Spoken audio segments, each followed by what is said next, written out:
So we just had the latest Forge in Eternum. It was the July Q&A edition of this series. Usually I look forward to the Forge in Eternum Q&As because they typically have some really good information in there. However, this month's wasn't so great in my opinion. There wasn't a lot of substance to the Q&A, but what we did get is before the Q&A actually happened, we had a lot of questions and answers from devs on the New World official Discord. And I was waiting around to post this video because I wanted to make sure they didn't elaborate on any of those things asked in the Forge in Eternum video. Unfortunately, they didn't. All the questions that were asked in the Discord remained in the Discord, and then they asked some new ones on Forge in Eternum, which weren't that great, to be honest. But it is what it is. We did get what we received, so we're going to go over that information in this video and talk about some of the interesting upcoming changes and how this could affect the expansion moving forward. Hopefully soon we'll get some more expansion news to talk about and to look forward to. But for now, this is what we've got. So over on StudioLoot.com, I've summarized the entire New World July community Q&A on Discord, as well as the community Q&A that happened on the Forged in Eternum episode. I'll make sure to link this down in the description below in case you're interested in reading over this later. First, we're going to go over all the questions that were asked via the Discord, and there were some pretty good ones here with some pretty interesting information, more so than what was asked in the Forged in Eternum, but we'll go over that as well nonetheless. So the first question was asked by Mr. Lou, and it was regarding territory control. The main question was, are there any plans to revamp or remove the current war system in the future? While I understand that the war system was a key selling point for New World, I honestly believe that the territory control system is hindering the game's potential for growth. For instance, the current server structure based on territories limits the number of players on a server, preventing the possibility of a mega server like ESO or other successful MMOs. The war system itself is flawed. Allowing the top 1% of players to earn millions of gold each week from owning a zone seems imbalanced and gates content others would enjoy. I appreciate your efforts to reduce this, but it's not enough. So then it was responded to by 17th Century Cable Guy, and he says, first, the war system isn't the limiting factor on number of players in a server, so no changes to the war system would affect that server's concurrency limit. The server population number is primarily based on ideal player density for a good experience, which can actually degrade if there's too much player density. Secondly, we do agree that we want more players to have access to war, and we have ideas on how to address it, but nothing we're ready to share yet. On the rewards for territory ownership, we continue to look at them with an eye on better balancing, but in general, we want territory ownership rewards to be in line with difficult achievement of taking and holding territory on an open server. So I'm not so sure that I've ever went on a full-blown territory control rant on YouTube before. I do it all the time on stream because I absolutely hate this system. I do agree with Mr. Lou that he believes that the territory control system is hindering the game's potential for growth. I totally agree with that. It's not because of wars. It's not because of PvP at all. I'm a huge advocate for PvP. In fact, I want more PvP in the game, but I think the territory control system and the way it is done and handled within the game is terrible. I think that since day one, they continue to apply band-aid fixes to this system and none of it is working. I do truly believe that it hinders the game's potential for growth, just like Mr. Lou said. Some of the other things in here I don't necessarily agree with, but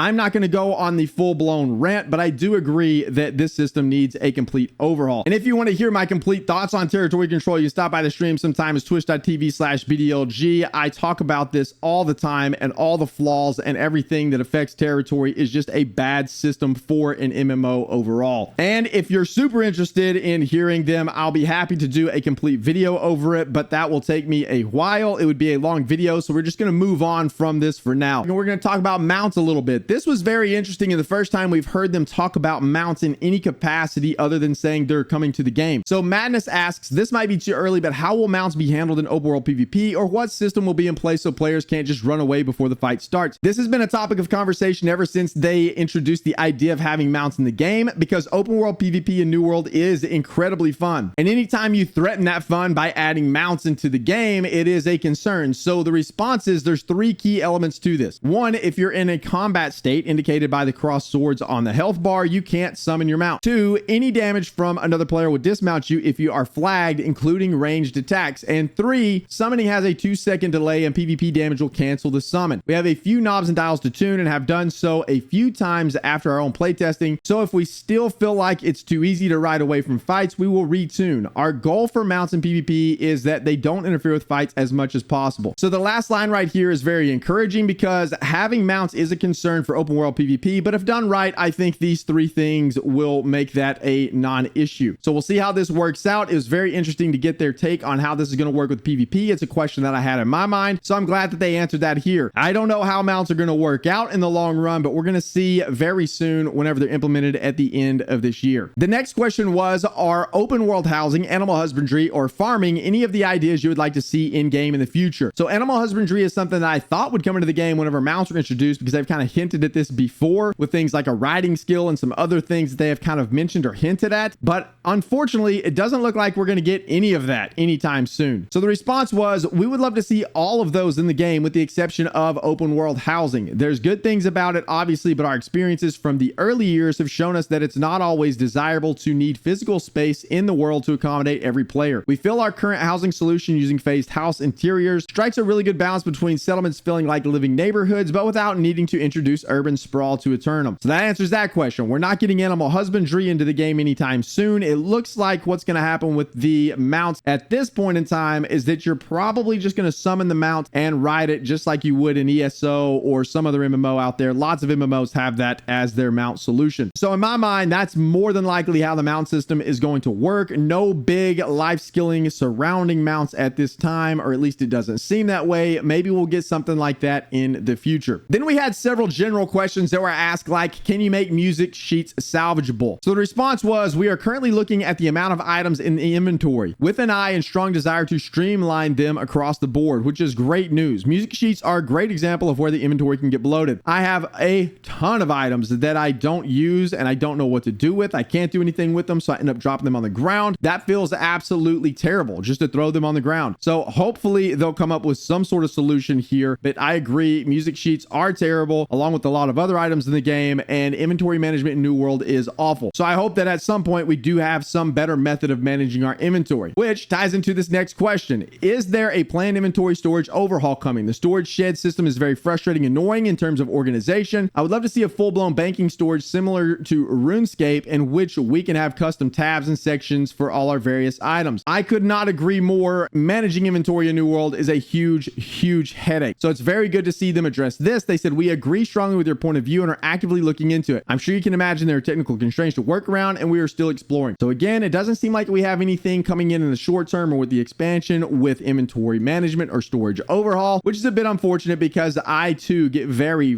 tired of managing my inventory in New World. It absolutely sucks, to be honest. You can't even move your items around in the inventory, but at least we have some good news that they know it's a problem and they're looking into it. So hopefully in the future, we will have better systems and methods in place to manage the disaster of an inventory like it is now. The next question is asked by Godlyish, someone that runs in the raid group with me sometimes. He said, will there be a change to leaderboards for the Sandworm? Right now, it feels less like a skill competition and more like a competition on who has the most free time. Adding in score time would be a new flair to completions. I couldn't agree more. Right now, it's just a grind. Whoever has the most time to run the Sandworm is going to be at the top of the leaderboard, and it feels unfortunate. The response is, we can't fit 20 people in a leaderboard at the moment, but as we look at future raid content, we will look at improving these leaderboards as well. The next question is a pretty big one. The question is, any plans on separating the PvE balance from PvP? Like when you flag for PvP or in a PvP instance like OPR, some abilities and values would be different from when you were not flagged. And the response was, yes, this is something we've discussed in the past and we think is important so we can push for exciting, strong PvE experiences without breaking the balance of PvP. The first part of it will be coming in Season 3 when we use this new system to replace some of the balance we achieve through required perks. We will then build upon this system over time to include more aspects of combat. To me, this is great news because it is always a challenge to balance PvP and PvE together. It sounds like they're working more towards separating these two into two separate areas, which in my opinion is the way to go for an MMO like this, because anytime you touch an ability in the game for PvP or for PvE, it's going to affect one or the other and it's going to have some unintended consequences. However, to me, I read this as it's going to come in the form of the gear rework whenever that happens with Season 3 and not necessarily abilities that are going to get changed up. And I think that at some point there may even need to be different skill trees for PvP versus PvE, because it is very painful sometimes whenever balances are made to one or the other and it just kind of throws everything off in the mode that you're enjoying or the mode that you want to do. So to me, this is a step in the right direction. I really like the fact that they are going to begin to separate these and continue to iterate upon that in the future. We then have another interesting question about solo dungeons. Are there any chance for solo dungeons to be added to the game? The answer was there are no plans for solo expeditions at the moment. Those experiences are built for multiple players and designed with support and tank classes in mind. However, we want to make sure everyone can easily participate in expeditions, so we're making some changes in Season 3 to the difficulty of base expeditions to make them easy for all. We want players to be able to experience the fun and story of our expeditions in a low pressure setting. If players want a challenge, they can participate in mutators. Also, as you can see in the roadmap, we want to take expeditions cross-world like we recently did with OPR. That should make it much easier to find others to play with. So there's a lot to break down here with a question talking about solo dungeons. First of all, I am a little bit disappointed they're not adding solo experiences into the game. I quite like those. I know it's an MMO, and I also like playing in large groups, like running with the raid groups recently has been a lot of fun, but nonetheless, I think there is a place for solo content in an MMO. There are a lot of games that have these types of solo expeditions, and I think it's a fun challenge to go do and test your skill in whenever maybe other people aren't online or there's no other content you want to participate in. Whenever I think about this kind of thing, I think about something like ESO with Maelstrom Arena and some of their solo content. It was really fun, and it was a good time to play through some of that content. So maybe in the future we'll get some solo expeditions, but as of right now, that doesn't seem like that is a priority at all. I thought maybe with the addition of some of these solo trials that we received whenever we got the quest line for Brimstone was kind of inching in that direction. Also, whenever we got Brimstone Sands for the first time, whenever that zone was put into the game, at the very end of that quest line, there's also what seems to be a solo boss fight. So it's interesting that they've kind of hinted in that direction that those things could be added into the game in the future, but they absolutely have no plans for them. So I wouldn't expect that anytime soon, if ever. But the next part that's very interesting is this. We want to make sure everyone can easily participate in expeditions, so we're making some changes in Season 3 to the difficulty of base expeditions to make them easier for all. I find this to be pretty interesting because the last time we really heard anything about expeditions, or the last really big news we heard about expeditions, was that they were planning on squishing the mutations down. So instead of having like mutation 1 through 10, it was going to be more like mutation 1 through 4, which I don't know if that would really solve a whole lot of the issues, but I think it would solve some, because right now, whenever you think about trying to get into like a mutation 3 or a mutation 6 or 7, for example, it is incredibly hard to find a group for some of those mid-level, low-level mutations. Usually it's either a mutation 10 or bust. It's very hard to get into those low-level mutations unless you have like a static group that's running with you. So there is some problems that need to be addressed there, and it doesn't seem like that's coming anytime soon at all, because they say they want players to be able to experience the fun and story of the expeditions in a low-pressure setting, which aka the normal mode of the dungeon, or you jump in and you do mutators. However, I think maybe their response or their solution to this is just make it cross-server, and then they feel like people will then begin to play in the mid-tier mutations a little bit more often. I personally still think there are way too many mutation levels, and I really like the idea of squishing those mutation levels down to about 4. That way it would be a lot easier to find groups for those lower level mutations, because I honestly think even whenever they add cross-server expeditions, it's not going to make any difference. Most people are going to run M10s or bust at that point as well. It might make a small difference for some of the mutations in between, but I don't see it making a big difference at all. So it will be interesting to see how they tackle that problem moving forward. The next question also surprised me. It's about gear sets. Gear sets were a great addition. I agree. Will we ever see the option to save our gear set along with the associated skill attributes and weapon trees so that we can cycle seamlessly between different builds? Whenever I think about this question, I think back to one of the Forged in Eternums they did a few months ago, and they said that they were 100% adding this into the game. But now he's coming back and saying, we agree this would be a great addition, but we don't have any current plans or the lines on when this might happen. To me, this is incredibly disappointing, because they said a few months ago that they were in fact doing this. They just said that they didn't know if they wanted to implement the full-blown gear set system with attributes, or if they wanted to implement it how it currently is without the attributes and the full-blown mechanics of the gear set system. So it seems like after they implemented it, they just set it there and forgot about it, and there's no plans now to go back and change it into the attributes for an actual gear set or an actual loadout versus just a gear set. I was pretty disappointed whenever I read this, because I really thought that was something that was on the horizon, and I even thought maybe we would get it with the expansion, but unfortunately that doesn't seem like that's happening anytime soon at all. The next question is one I've seen thrown around my chat a lot whenever I stream, and that is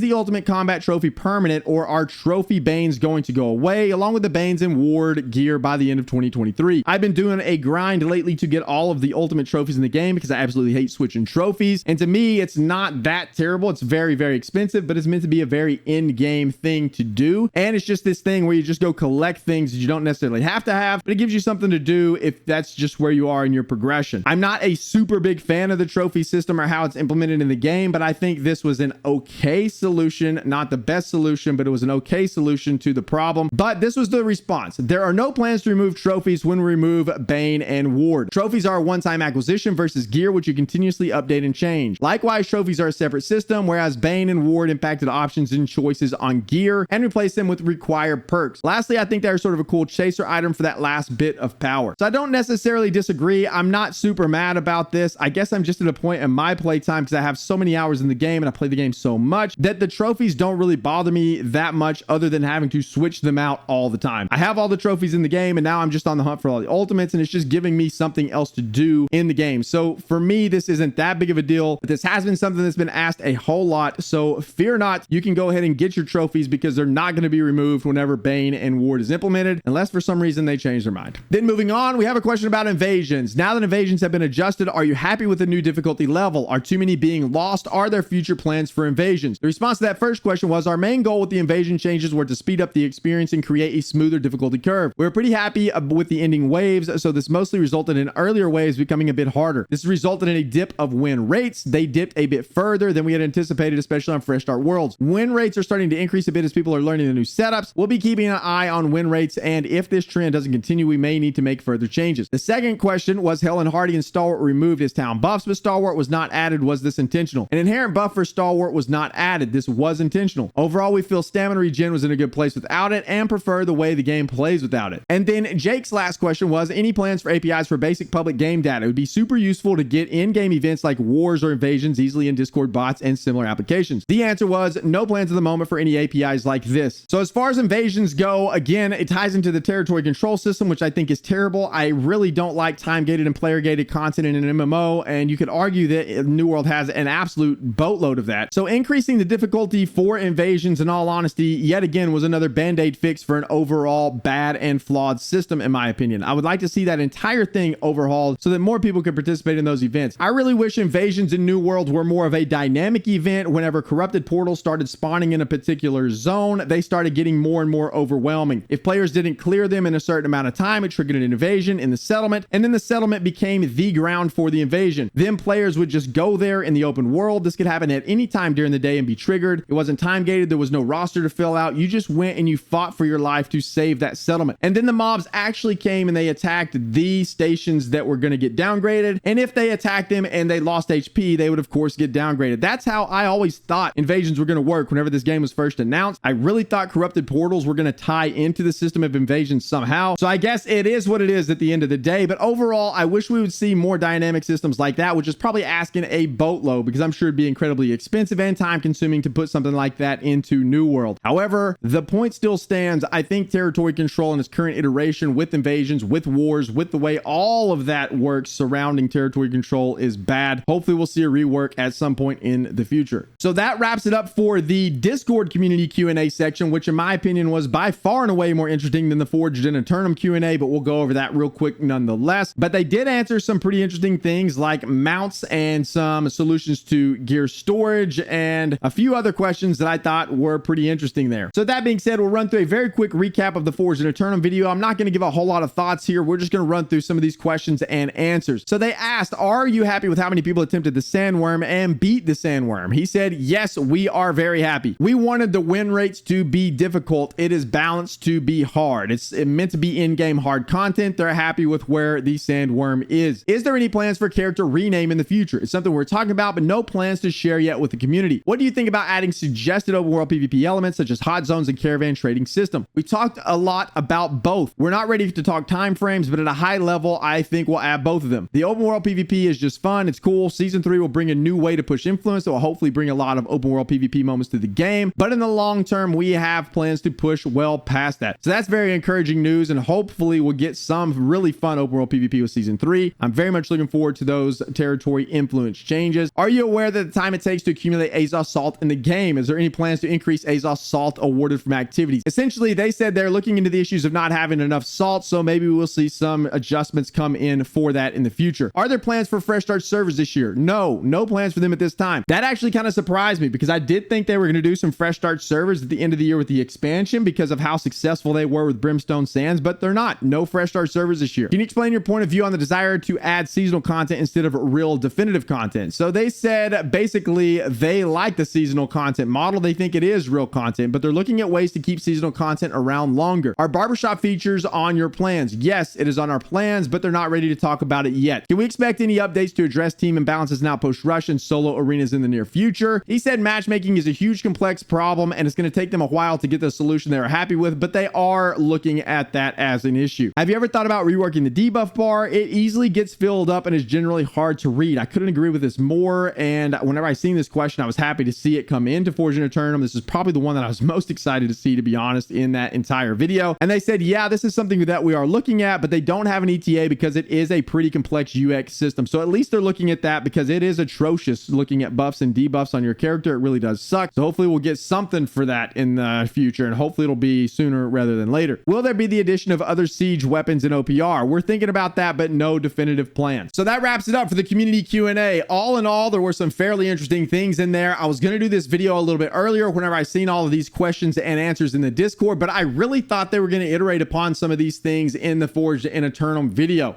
Unfortunately, they didn't touch any of the questions that were asked and answered in the Discord. I guess they thought that was good enough. And I was hoping for a little bit of just a little bit of a breadcrumb into the expansion. Some sort of little information to get hyped about for the expansion. We didn't really get any of that. But we did get some other information about mounts and some other interesting things that were asked in the Discord community section. So I would love to know what you guys think about all of this information. Are you excited about the changes coming to New World? Do you think they're missing the mark in a lot of these things? Do you think there's some things in here they should reprioritize or put above some of the other things that they're working on? I'd love to know. I'd love to keep this conversation going down in the comments below. Let me know what you guys think about all of this. I'd love to have the conversation with you. But that'll do it for this one, boys and girls. Thank you guys so much for watching. I greatly appreciate it. If you enjoy New World or enjoy New World content, please make sure to like and subscribe. I'd greatly appreciate that as well. And of course, we stream over on twitch.tv/BDLG. We are starting a new stream schedule. I'm streaming every Monday, very long streams on Monday at 8 o'clock a.m. CST. We start streaming on Fridays at 8 o'clock a.m. CST, and then we stream over the weekend. I haven't quite worked out the exact time I'm going to stream over the weekend, but we will be doing some weekend streams on Saturday and Sunday, probably, maybe both days, maybe one of those days, but we will be doing some streams over there as well. But that'll do it for this one. Thank you guys again for watching. I appreciate it. We'll see you in the next one.